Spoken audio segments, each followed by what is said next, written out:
Muy buenas, soy Marcos Vázquez y estás escuchando una nueva entrevista en Radio Fitness Revolucionario, y hoy es una de esas charlas un poco distintas donde hablamos de ideas prácticas para la vida, de sabiduría clásica en este caso, y lo hacemos de la mano de Sergio San Juan, creador de Aprendizaje Infinito, un proyecto que intenta sintetizar conocimiento útil para vivir mejor. Los que me seguís sabéis que valoro mucho la filosofía y el conocimiento clásico. En el episodio 326 entrevisté a Emilio del Río y con él revisamos varias ideas de autores clásicos y cómo siguen siendo aplicables y siguen estando vigentes en el mundo actual. Gustó mucho ese episodio, así que hoy hago algo similar con Sergio, pero nos centramos en las ideas de Michel de Montaigne, un noble francés, un intelectual que vivió en el siglo XVI, que mencionamos ya con Emilio en su momento y cuya vida y obra es realmente interesante. Hablamos de la importancia de experimentar, de saber cambiar de opinión, de enfrentar la muerte, del peligro del pensamiento tribal, de la moderación, de la libertad y mucho más. Y siguiendo con la idea del aprendizaje y de cómo la capacidad de aprender es nuestro mayor superpoder, os voy a hablar rápidamente de dos opciones formativas para el 2024. La primera sería los cursos de Perform Institute de nutrición deportiva y entrenamiento. El de nutrición deportiva empieza muy pronto, el 20 de enero, y el de entrenamiento justo al terminar este. Ambos tienen un precio promocional hasta el 14 de enero y están orientados a personas que quieran aprender a ajustar su nutrición y su entrenamiento para ellos mismos o para sus clientes. Y por otra parte, para las personas que quieran dedicarse a la nutrición profesionalmente, la forma más rápida y sencilla es presentándose a las pruebas libres de técnico superior en dietética, que se organizan cada año en distintas comunidades autónomas, y la mejor escuela de formación es Superávit, con quien llevo varios años colaborando precisamente por eso, por su calidad, y no lo digo por decir, sino que si miramos las mejores notas y el mayor número de aprobados en las últimas convocatorias del 2023, casi todos se formaron con Superávit. Tienen incluso casos de alumnos que sacaron el título en un año, que no es lo normal o requeriría una dedicación alta, pero sí es asequible sacar el título oficial en 2 años, estudiando a tiempo parcial, compatibilizándolo con un trabajo, y como digo, es una opción muy interesante. Para más información, echad un vistazo a fitnessrevolucionario.com/perform, PERFORM, para los cursos de Perform Institute, y fitnessrevolucionario.com/TSD, de técnico superior en dietética, fitnessrevolucionario.com/TSD, para ver un webinar con la explicación de cómo funcionan estas pruebas libres y lo que aporta Superávit Formación. Y ahora sí, damos la bienvenida a Sergio San Juan. Bienvenido al podcast, Sergio, ¿cómo estás? Muy bien, Marcos, un poco nervioso porque normalmente suelo estar escuchándolo y ahora estar aquí, bueno, un poco tenso. Nada, tranquilo, estás entre amigos. Es un placer de verdad tenerte como invitado para uno de esos episodios un poco diferentes, ¿no? Donde intentamos dar ideas generales para la vida, inspiradas en este caso en la figura de Michel de Montaigne. Pero antes de pasar a sus ideas, te voy a pedir que nos des algo de contexto sobre Michel de Montaigne, quién era, cuándo vivió y qué destacarías de sus logros. Vale, pues rápidamente un poco por poner al oyente, ¿no?, en la situación y quién es Michel de Montaigne y la época en la que vive. Montaigne vive en la época del Renacimiento, que bueno, es un movimiento cultural que nace en Europa y se caracteriza por ese interés de rescatar las ideas clásicas, ¿no?, de Grecia y de Roma, que yo creo que a ti te gustan mucho, ¿no?, de los estoicos, pero también de los epicúreos, de los escépticos, y pasan como sucesos históricos importantes. Es la salida de la Edad Media, pues, por ejemplo, la imprenta, cae Constantinopla, que es lo que queda del Imperio Romano. También está la parte de la religión, ¿no?, que están ahí las tesis de Lutero, el protestantismo, que esto sería bastante importante en la vida de Montaigne por las guerras religiosas. ¿Y quién es Montaigne? Bueno, pues Montaigne nace en esta época del Renacimiento y es un noble, pero un noble bastante peculiar, porque a su padre le seducen mucho las ideas del Renacimiento, las ideas humanistas, y dice, oye, pues yo con mi hijo voy a intentar educarle como ese hombre polímata, ¿no?, ese hombre, podríamos decir, dentro del humanismo, ¿no? Y lo que hace es, pues nada más nacer, le manda a una familia con campesinos. Luego contrata a un tutor que no sabe hablar francés para que Montaigne solo pueda hablar el latín, o sea, que sea la primera lengua que aprenda. Y la familia chapurrea con el latín. Y luego le envían como a un colegio de humanidades, ¿no?, de arte, y ahí aprende esta forma de debate, ¿no?, de que te tienes que poner en varias situaciones y defender los puntos de vista contrarios, que esto yo creo que condiciona luego mucho su forma de pensar y cómo es capaz de ponerse en diferentes perspectivas y pensar de diferentes formas. Entonces tiene una infancia peculiar y luego, ya más adelante en vida, pues bueno, En su vida yo creo que tiene ahí bastantes encontronazos con la muerte, ¿no? Que luego hablaremos que es una idea importante de Montaigne. Se muere su mejor amigo que tenía que tenía una amistad súper bonita con él, y yo creo que el ensayo de la amistad, no sé si lo has leído, pero para mí es de los más bonitos. No tan útil, pero sí que muy bello, como escribe Montaigne su relación con Lavoisier. Y luego se muere su padre, o sea, él tiene como 6 hijas y se mueren 5, o sea, que tiene como encontronazos con la muerte. Esto también le marca. Y luego él, ya más a nivel profesional, ¿no? Él estudia Derecho, trabaja como magistrado, y luego le nombran alcalde de Burdeos. Él intenta evitar bastante las responsabilidades y también se intenta escaquear ahí un poco, ¿no? De la parte de ser alcalde, porque justo en ese momento estaba en un viaje por Europa porque él tenía problemas de piedras en el riñón y aprovecha la excusa de las piedras en el riñón para explorar Europa. O sea, que estamos hablando del siglo XVI, que viajar incluso en un noble no era algo normal. Y luego, ya por comentar una última experiencia y que la gente ya se quede con una idea del tipo de personaje que tenemos enfrente, el rey le dice de ser su consejero, esto ya más avanzado en vida, cuando ya ha sido alcalde de Burdeos 2 veces, y Montaigne le dice que no. Sí, eso ya nos dice mucho de sus valores y de lo que perseguía con su vida, ¿no? A mí me parece una figura muy interesante. Vivió ahí a medio caballo entre el final de la Edad Media y el principio del Renacimiento, en esa transición. Dicen de él que es el más clásico de los modernos y el más moderno de los clásicos, que me parece muy apropiado. Y al leer a Montaigne te das cuenta de que si bien tenía una filosofía bastante propia, que bebía de muchas fuentes, como decías, su padre lo expuso a muchas escuelas filosóficas distintas desde joven, pero por el lado que me toca veo una clara inspiración estoica en muchas de sus ideas, ¿no? ¿Qué grandes similitudes y diferencias destacarías con los estoicos? Vale, pues un poco lo que has dicho, ¿no? O sea, Montaigne es muy difícil de clasificar. Yo si tuviera que clasificarle dentro de una escuela de pensamiento, sería dentro de los escépticos, ¿vale? Que los escépticos es una escuela que nace en la misma época que el estoicismo, que estaría dentro de estas escuelas que se conocen como helenísticas. Estaría estoicismo, epicureísmo y escepticismo. Tendremos estas tres. Y un poco cuál es el hilo conductor, ¿no? La principal similitud para responder a tu pregunta. Es el objetivo que buscan estas tres filosofías, que son filosofías sobre todo prácticas, centradas un poco en la persona y en ese objetivo inalcanzable, ¿no? Pero ese objetivo de la eudaimonia, que sería como el florecimiento personal, la excelencia, tu mejor versión. O sea, hay como muchas traducciones, felicidad, incluso lo traducen algunas personas. Entonces, ese para mí es la principal similitud, el objetivo que busca Montaigne con la filosofía, que es la practicidad, el vivir una mejor vida, y él lo hace a través del autoconocimiento y de la duda, porque él ve mucho de las ideas escépticas. Muy bien, pues después de esta introducción pasemos a revisar algunas de las ideas que me pasaste, que no nos dará tiempo seguramente a verlas todas, pero empecemos, por ejemplo, por la recomendación de experimentar y de esta idea de aprender a vivir viviendo. ¿Qué recomendaba aquí Montaigne? Vale, pues aquí yo tengo que decir que leyendo a Montaigne, bueno, creo que es un autor que compartimos mucho, ¿no? Y que es Taleb. Yo leyendo a Montaigne he visto mucho a Taleb, la parte de incertidumbre y la parte de probar como forma de navegar.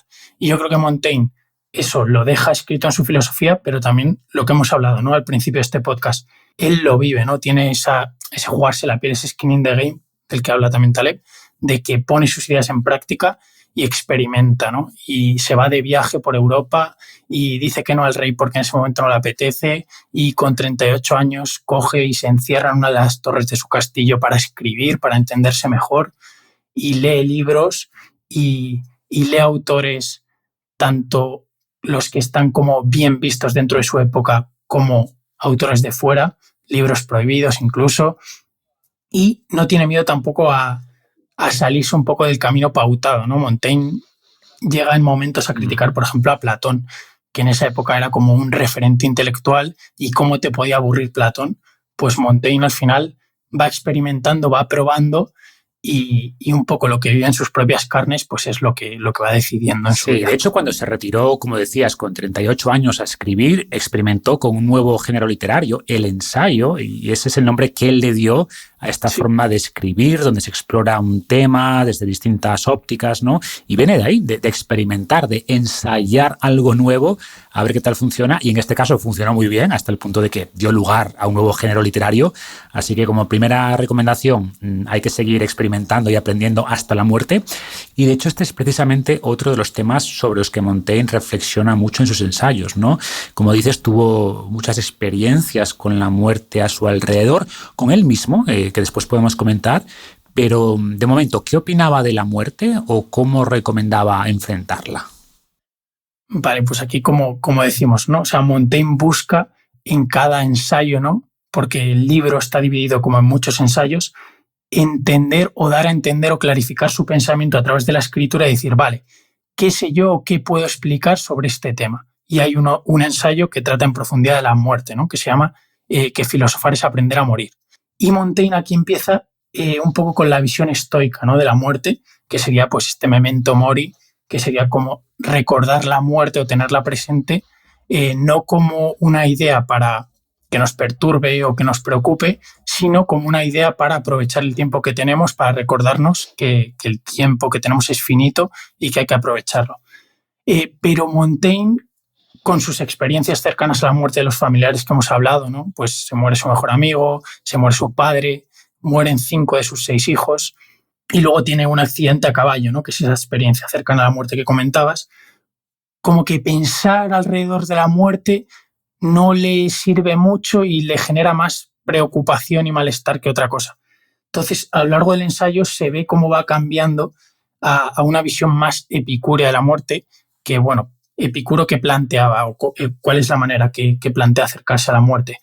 Pues al final Epicuro lo que nos dice es, oye, por la muerte no hay que preocuparse, porque cuando está la muerte tú no estás y cuando tú estás la muerte no está, ¿no? Y se lo quita así de un plomazo Epicuro la muerte. Y Montaigne tiende como a esa visión más despreocupada de, oye, yo ni pienso en la muerte ni me preocupo por ella, cuando llegue llegará, yo me voy a preocupar por vivir, que es lo importante, y cuando llegue, pues llegará. Sí, hay muchas ideas ahí, ¿no? Algunos autores, creo que Cicerón decía algo así como que la filosofía es prepararnos para la muerte, ¿no? Para enfrentar los miedos en general, y dado que la muerte es nuestro mayor miedo, pues la filosofía nos ayuda a prepararnos para esto. Los estoicos también hablaban mucho de la muerte, ¿no? Del memento mori, de prepararnos para la muerte. Y recuerdo de Montaigne, no sé si lo leí en sus ensayos o hay un libro que recomiendo como introducción que es How to Live, que está en español, se titula Una vida con Montaigne, una pregunta...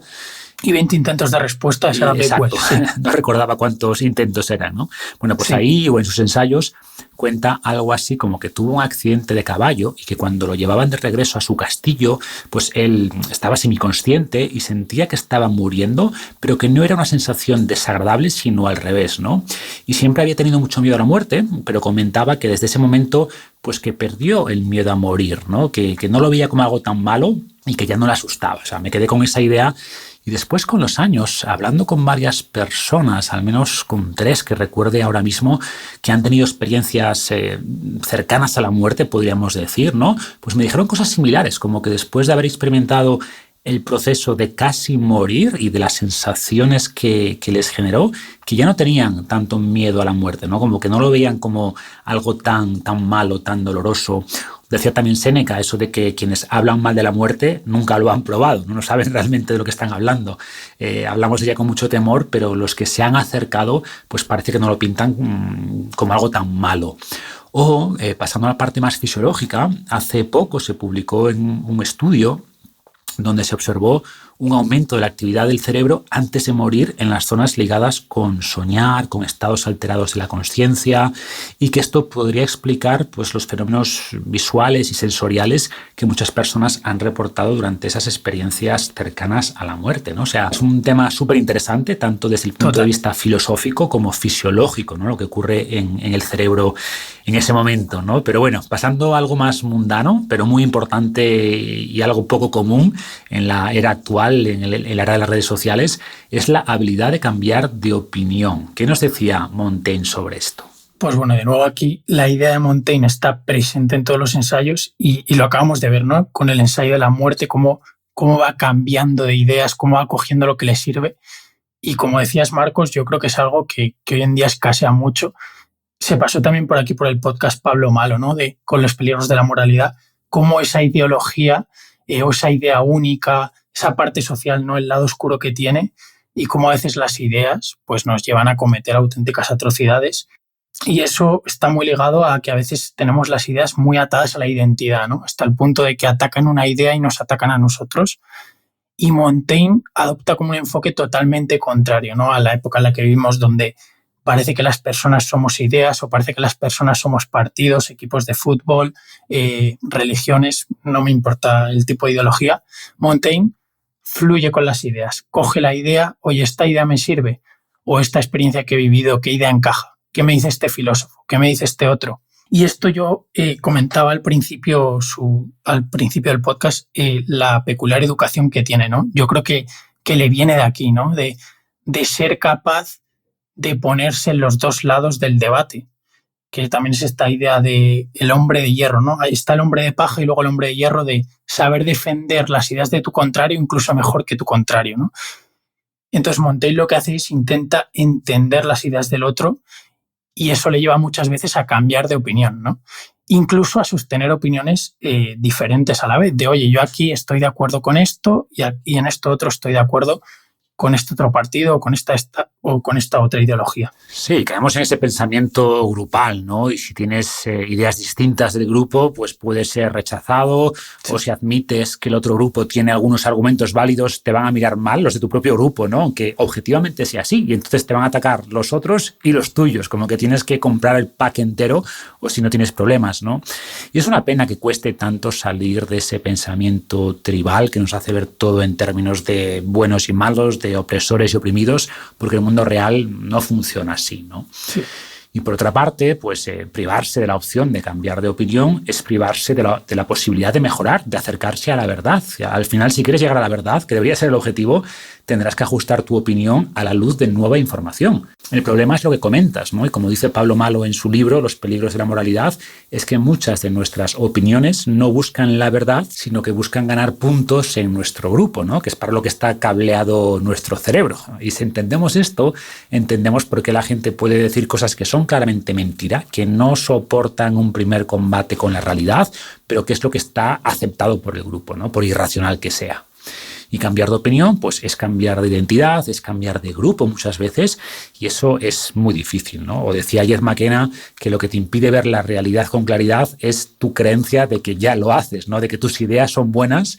Tenemos creencias muy arraigadas y nos cuesta cambiarlas, pero esa capacidad de escuchar, de replantearte tus ideas y te dan buenos argumentos es una cualidad muy importante. Total, y que muchas veces para llegar a esa verdad, ¿no? Para aprender, hay que desaprender a veces, ¿no? Y hay que coger ideas antiguas que pensabas de una forma y decir, oye, pues yo aquí estaba equivocado. Sobre todo yo creo que es la actitud de estar abierto a cambiar de opinión, que, vamos, yo he visto a muy poca gente en Twitter debatiendo y acabando el debate con, oye, pues es verdad, me has convencido, estoy de acuerdo contigo. O sea, eso es, para mí, vamos, un cisne negro ver eso. Claro, porque como decíamos, muchas personas no llegan a sus creencias a través de la razón y por tanto no vas a cambiar esas creencias con argumentos racionales, ¿no? O sea, muchas personas reemplazan pensar por sentir. O sea, Total. Sus opiniones dependen de cómo se sienten, o si un argumento les hace sentir bien, te lo compran. Y el populismo se alimenta de esto, ¿no? De dar mensajes que emocionalmente te gustan, por imprácticos que sean, por irracionales que sean, y eso es un problema, ¿no? Y ojo, dudar de tus creencias y ser humilde intelectualmente no implica que no tengas también convicción en tus ideas, por supuesto, ¿no? Pero sí implica al menos ser consciente de tus sesgos, de tus puntos ciegos, de que las cosas podrían ser más complejas de lo que tú piensas y de que otras personas podrían ver cosas que tú no ves, ¿no? Y por eso yo recomiendo pensar más en escala de probabilidades que en verdad o falso, ¿no? O sea, pensar en grados de confianza o pensar qué probabilidad hay de que esto que pienso sea cierto y ajustar después esa probabilidad al alza o a la baja según la nueva información. Y creo que también esto a nivel personal, pues creo que esto daña menos nuestra identidad. Si cambias esa probabilidad, si ajustas esta probabilidad, nos produce menos daño que si pasamos de verdad a mentira, ¿no? Total. Pero bueno, siguiendo con las ideas de Montaigne, hay dos que están muy ligadas, que son las de reservar tu trastienda y conocerse a uno mismo. ¿Cómo las podemos resumir y cómo se conectan? Vale, pues la primera idea que sería reservar tu trastienda, que yo creo que los oyentes estarán familiarizados con la idea de la ciudadela interior, ¿no? De Marco Aurelio, que lo comentas en Invicto, tienes una serie de episodios alrededor de ideas estoicas con este nombre, que al final esto, bueno, ¿qué quiere decirnos esta idea, no? Pues que tenemos que encontrar como un espacio más mental que físico, o sea, un espacio de recogida con nosotros mismos para la segunda idea, ¿no? Que es conocernos mejor. ¿Cuál es la trastienda de Montaigne? Bueno, Montaigne hemos dicho que era un noble de la época y él se podía permitir, ¿no? Coger una torre de su castillo y cerrarla y encerrarse ahí a escribir los ensayos. Pero la idea de la trastienda, aunque no todos podamos permitirnos una torre en un castillo, yo creo que es muy valiosa el tener ese espacio personal de reflexión, que puede ser simplemente un diario y estar sentado en una silla en una cafetería. O sea, que no se necesita un espacio físico, que es más un momento, un lugar mental, ¿no? Al que recogerte, al que retirarte y al que conocerte mejor. Sí, a mí me gusta mucho esa idea estoica de la ciudadela interior, pero algo que valoro especialmente de los estoicos es que eran personas de acción. O sea, recomendaban tener ese espacio de reflexión interior, ¿no? Pero lo equilibraban después con acción. Eran mercaderes, políticos, emperadores, difundían sus ideas en espacios públicos. De hecho, mientras que otras escuelas filosóficas daban sus clases en espacios retirados, aislados, el estoicismo se inició al lado del Ágora de Atenas, ¿no? El sitio con más bullicio de la ciudad, en la llamada Stoa Pecile, que era un pórtico céntrico, y de ahí viene el nombre de estoicismo, ¿no? De Stoa. Y creo que dice mucho de esta filosofía, de mejorarnos, pero a plena vista, de ser útiles para la sociedad, de estar involucrados en la sociedad y no retirados ahí meditando en una cueva, ¿no? O sea, yo creo que esa capacidad de autorreflexión, de autoconocimiento, de clarificar tus valores y lo que realmente importa, de cuestionar tus creencias, como decíamos antes, ¿no? Es muy importante, por supuesto, pero también creo, como todo, que puede llevarse al extremo y que un exceso de autoanálisis también puede ser debilitante, ¿no? O sea, intentar darle sentido a todo, autoanalizarnos demasiado. Al final tenemos que equilibrar, yo creo, la autorreflexión y autoconocimiento con esa primera recomendación de explorar, de probar cosas ahí fuera, de interactuar con el mundo externo, ¿no? Total, o sea, yo creo que aquí hay que compaginar, ¿no? Esa parte de ensayar, de un poco lo que pensemos en nuestra ciudad interior, que merece la pena, ¿no? Que era esta idea que hablamos fuera de micros de, oye, está muy bien como las técnicas, pero ¿qué estamos persiguiendo con esas técnicas, ¿no? ¿Qué es lo que buscamos? Pues desarrollar como unas ideas en esa ciudad interior, en ese espacio personal, pero luego salir al mundo real, ¿no? Y ponerlas en práctica. Incluso esa parte de ensayar, para mí, también forma parte del autoconocimiento, ¿no? Porque en ese ensayo, en esas experiencias vitales, también vas a descubrir lo que te gusta, lo que no te gusta, por dónde quieres tirar, por dónde no. Entonces creo que hay que compaginarlo, ¿no? Que a lo mejor se ha entendido que hay que encerrarse en una torre, pero no es así. O sea, yo creo que hay que equilibrar, ¿no? Esa parte de salir al mundo real, experimentar, probar cosas, crear cosas y luego tener ese espacio más de recogida, de pensar, de reflexionar para intentar extraer aprendizajes y también para pensar si lo que estamos persiguiendo pues realmente merece la pena y es lo que queremos. Claro, yo creo que esa es la clave, ¿no? O sea, muchos se centran en cómo ser más productivos y efectivos a la hora de perseguir las cosas que quieren, pero no dedican tiempo a pensar si esas cosas merecen realmente la pena ser queridas, ¿no? O sea, que debería ser el primer paso con esa autorreflexión, autoconocimiento que decíamos antes. O sea, ¿cuáles son mis valores? Quiero ser realmente el asistente del rey, en el caso de Montaigne, ¿no? Que traería sin duda estatus y reconocimiento, pero no era lo que realmente valoraba, ¿no? Quería otras cosas, quería viajar, experimentar, tampoco estar siempre ahí filosofando. De hecho, decía, tengo una cita que pusiste tú en la sección de moderación, sí. La filosofía llevada al extremo es perniciosa, y aconsejaba después no sumergirse en ella más allá de los límites del provecho, ¿no? Que, como digo, conecta con esta idea de moderación y que coincide también con los estoicos, ¿no? ¿Cómo veía Montaigne todo esto de la moderación? Pues bueno, yo creo que lo has comentado tú antes, ¿no? Con esta idea de pensar en grises. Montaigne al final lo que intenta es huir de los extremos, huir de las posiciones extremistas, incluso mencionabas la filosofía, ¿no? Pero Montaigne habla de huir de los extremos incluso con la felicidad, ¿no? Es esta corriente ahí que hay ahora de pensamiento de buscar incluso de forma obsesiva la felicidad y pensar todo el rato en la felicidad, que paradójicamente acaba en la infelicidad, ¿no? Porque la estás persiguiendo hasta tal punto que intentas sobreoptimizar cada cosa para ser feliz, que acaba yendo en detrimento de tu propia felicidad. Pero también con los libros, ¿no? Por ejemplo, habla Montaigne, oye, los libros, muy bien, son agradables, pero si perdemos al final la alegría o la salud por estar ahí todo el día sentado leyendo, pues mejor vamos a apartar los libros y vamos a salir a dar un paseo, ¿no? Y a movernos. Entonces, Montaigne intenta aquí como huir de los extremos incluso con esas cosas de la vida que para él son más valiosas, ¿no? Como la filosofía, los libros o la felicidad. Sin duda, de nuevo ese equilibrio entre el mundo interior y el exterior, ¿no? Y a veces la mejor forma de ser feliz es no intentando ser feliz y simplemente persiguiendo cosas que te interesen, ¿no? Y quizás llegues a la felicidad de una manera más indirecta. Sí. Y creo que parte de la insatisfacción que muchos sienten vienen de darse demasiada importancia, que enlaza con la siguiente idea que pusiste, que es no te tomes muy en serio, que es difícil porque al final literalmente todo nuestro universo gira a nuestro alrededor, pero restarnos importancia tiene muchos beneficios y sobre todo cuando las cosas no salen como queremos, ¿no? A ver, pues este punto viene un poco de una frase que yo creo que también lo sigues mucho, Naval Ravikant, que antes publicaba tweets bastante buenos, que dice, no te tomes tan en serio, solo eres un mono con un plan, ¿no? Y Montaigne aquí lo que plantea es pues un poco esa parte que hablabas tú de, oye, hay que confiar en las ideas que tenemos, pero también hay que estar abierto a cambiar de opinión, ¿no? Hay que dudar y no hay que pensar que estamos siempre en lo cierto, que somos los mejores en todo o que llevamos la razón universal en nuestra cabeza, ¿no? Y a mí me gusta mucho la historia que él cuenta del rey Pirro, ¿no? Que él pues quería como básicamente conquistar el mundo y un consejero suyo le dice, vale, ¿y para qué quieres conquistar, ¿no? el mundo? ¿Para qué quieres conquistar este país? Y luego este, y luego este.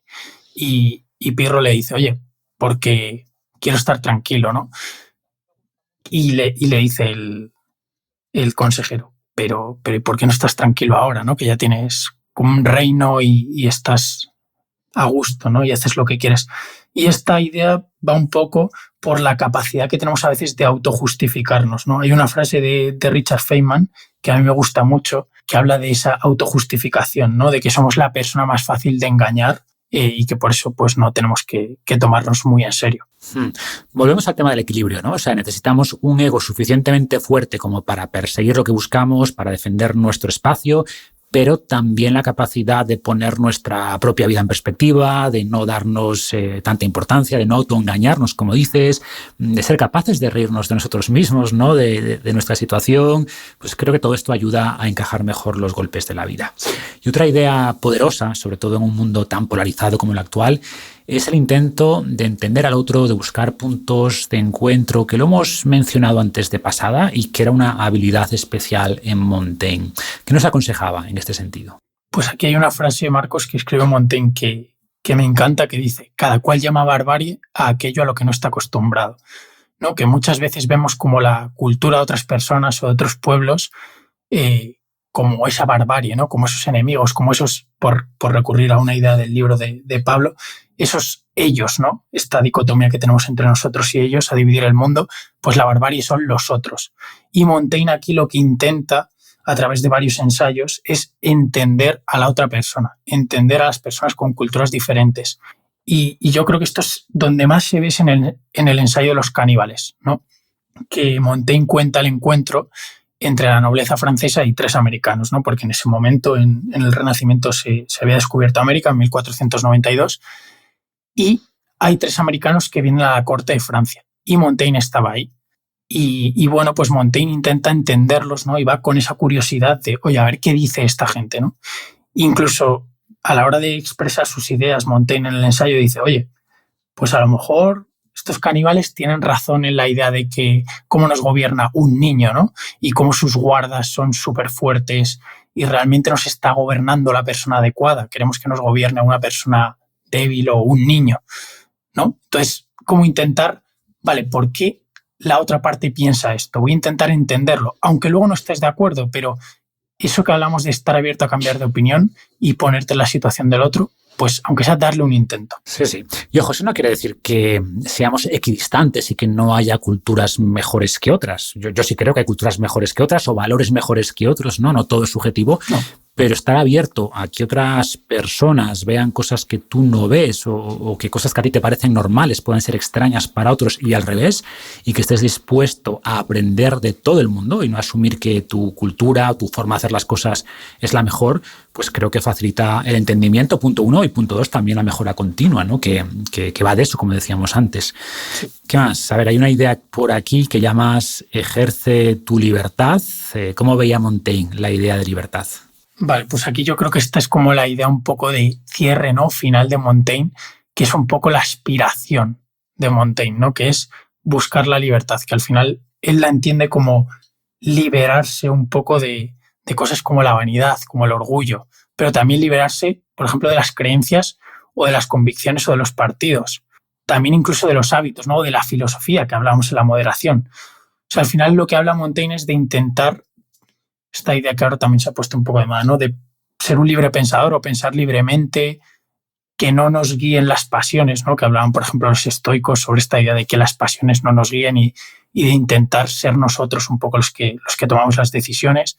Pero también Montaigne quería liberarse, por ejemplo, de las obligaciones que tenía, ¿no? O sea, él siendo alcalde, pues intenta como escaquearse, intenta hacer todo lo más rápido posible. Y le va bien, ¿no? Porque luego le reeligen. O sea, que esta es un poco la paradoja también. Pero, por ejemplo, dice que no al rey porque en ese momento no era lo que quería, porque había tenido éxito con los ensayos y los reedita varias veces durante su vida. Entonces, esta idea de pensar y vivir libremente y dejar un poco que esa parte que hablamos, ¿no? De la ciudadela interior, de entenderte, que esas preferencias personales guíen tu vida, eso yo creo que es un poco lo que intenta Montaigne, lo que intenta llegar a las respuestas, ¿no? En los ensayos y lo que luego intenta aplicar en su vida. Yo veo la figura de Montaigne, salvando las distancias, un poco como la de Marco Aurelio, ¿no? Personas que valoraban su vida privada, pero que la gente quería darles poder porque pensaban que lo iban a usar bien, ese poder, ¿no? Es como lo que dicen, que me parece muy acertado, de que el poder debería estar en manos de quien no lo desea. O sea, porque si alguien desea mucho el poder, mala señal, ¿no? Total. Seguramente lo quiera más para su beneficio que para el beneficio colectivo. No puedo estar más de acuerdo. Bueno, pues creo que hemos cubierto lo principal. No sé si tienes alguna idea final que quieras comentar, alguna cosa relevante que se nos quede en el tintero. Pues yo, Marcos, si me dejas leer un Zweig, que es este escritor también bastante famosillo, al final de su vida ya en Brasil, o sea, él llega a ser un autor también súper conocido durante su vida y luego vienen las dos guerras mundiales y él se exilia, ¿no? a Brasil. Y ahí al final de su vida empieza a reflexionar sobre la figura de Montaigne, ¿no? Y escribe un librito sobre este filósofo. Y al principio como que no le tragaba por lo que hablabas tú, ¿no? Porque él pensaba que era equidistante. Uh-huh. Pero luego en este librito dice, joder, cuánta falta me ha hecho Montaigne en estos tiempos difíciles, ¿no? En estos tiempos donde pues he estado fuera de mi hogar, donde ahora mis libros están prohibidos en Alemania y los están quemando, y yo hace 5 años era uno de los autores más vendidos y vivía como quería. Y a mí me gusta, él habla de las 8 libertades, que yo creo que para cerrar y con esta idea de ejercer tu libertad, creo que es un texto muy bonito, así que si me dejas, lo leo y podemos cerrar con ello. Adelante. Dice, libérate de la vanidad y del orgullo, que es tal vez lo más difícil, evitar la presunción. Libérate del miedo y de la esperanza, de la fe y de la superstición, de las convicciones y los partidos. Liberarse de las costumbres. El uso nos hurta el verdadero rostro de las cosas. Liberarse de las ambiciones y de toda forma de codicia. La reputación es la más inútil, vana y falsa moneda de la que nos servimos. Vivir libre de la familia y del entorno. Libre del fanatismo. Cada país cree poseer la religión más perfecta y ser el primero en todo. Libre frente al destino. Somos sus amos. Nosotros otorgamos color y aspecto a las cosas. Y la última libertad, frente a la muerte. La vida depende de la voluntad ajena. La muerte de la nuestra. La muerte voluntaria es la más hermosa. Y bueno, Zweig se acabaría suicidando en Brasil, que yo creo que lo recoge esta idea. Sí. Pero bueno, esta idea de liberarse de todo, ¿no? Intentar, por coger esta idea de la dicotomía de control de los estoicos, maximizar o intentar maximizar aquello sobre lo que tenemos control y usarlo de forma moderada y responsable, claro. Muy bueno. No he leído ese libro, pero para quien quiera introducirse en las ideas de Montaigne, el de Cómo vivir, que dijimos antes, ¿no? Una vida con Montaigne, es muy recomendable, como siempre, al igual que con los estoicos. Yo recomiendo empezar primero por un libro más contemporáneo, más actual, que nos sirve de introducción, y después ya, si quieres, pues vas al material original, en este caso a los ensayos de Montaigne, o al igual que si alguien me pregunta cómo iniciarse en el estoicismo, no le recomendaría Meditaciones ni el Encridión, sino algo más reciente, ¿no? Mi libro Invicto, idealmente. Y después, con ese contexto, pues ya sí, sumérgete en los clásicos y los vas a entender mejor con esa introducción previa, ¿no? Y lo mismo con Montaigne, que a pesar de que se lee bastante bien, no deja de haber varios siglos de distancia y se nota a veces, ¿no? Sí. Y bueno, ya para terminar, cuéntanos un poco más sobre tu proyecto de aprendizaje infinito, ¿no? A través del cual estás buscando tu camino, vamos a decir. Cuéntanos qué es y a quién podría interesar. Bueno, pues Aprendizaje Infinito es una newsletter de todos los viernes que yo voy compartiendo un poco las ideas y las inquietudes que tengo, ¿no? Y los aprendizajes que voy teniendo leyendo libros como, por ejemplo, los ensayos de Montaigne. Y en estos últimos meses he creado como una parte una parte de pago, que es como, yo lo llamo un sistema de aprendizaje, ¿no? Y mi idea es acercar a las personas que quieran dar un paso más allá en su aprendizaje y que les convenzan las ideas que yo promulgo en Aprendizaje Infinito, que al final es hoy esta idea de que aprender es un camino infinito, un juego infinito, que hay que aprender todos los días, todas las semanas, y hay que convertir el aprendizaje en un hábito. Pues hay como 4 partes, ¿no? Entonces intento poner ideas de buenos libros encima, que eso sería la biblioteca infinita. Luego intento traer, como hemos hecho hoy aquí con Montaigne, ideas de pensadores clásicos que, como decías, Marcos, a veces se hacen un poco arduos y pesados si vas de nuevas, o el lenguaje o los términos que utilizan son un poco anticuados. Y ahí tengo la parte de preguntando a los clásicos, y luego también voy compartiendo, pues en señales, pues también recursos de internet que voy encontrando, y también voy compartiendo mis experiencias en otra sección que es lo efímero. Entonces todavía estoy dando forma a todo esto, pero bueno, al final voy compartiendo el Aprendizaje Infinito, que es una newsletter todos los viernes, lo que yo voy aprendiendo con esta curiosidad que yo creo que nos caracteriza a los creadores de contenido, ¿no? Y con esta variedad de temas, por eso el nombre, era el único hilo conductor que encontré, y luego esa parte no más de pago para la gente que pues esté dispuesta a pagar y le apetezca dar un paso más. Sí, estoy muy alineado con esa idea de ser un polímata, ¿no? De aprender de esos grandes pensadores que han venido antes en distintos ámbitos. Total. Y nada, si a la audiencia le gustó esta charla, que nos lo diga en los comentarios, y te propongo hacer alguna edición adicional sobre otras figuras interesantes. Muchas gracias y hasta la próxima. Gracias a ti y un placer. Un abrazo.